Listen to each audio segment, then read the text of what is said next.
In this video, we are going to go over how to create a contact as an agent.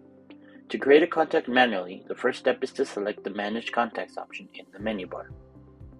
Here you will need to start by clicking on the Add Contacts button on the top right-hand corner of your screen.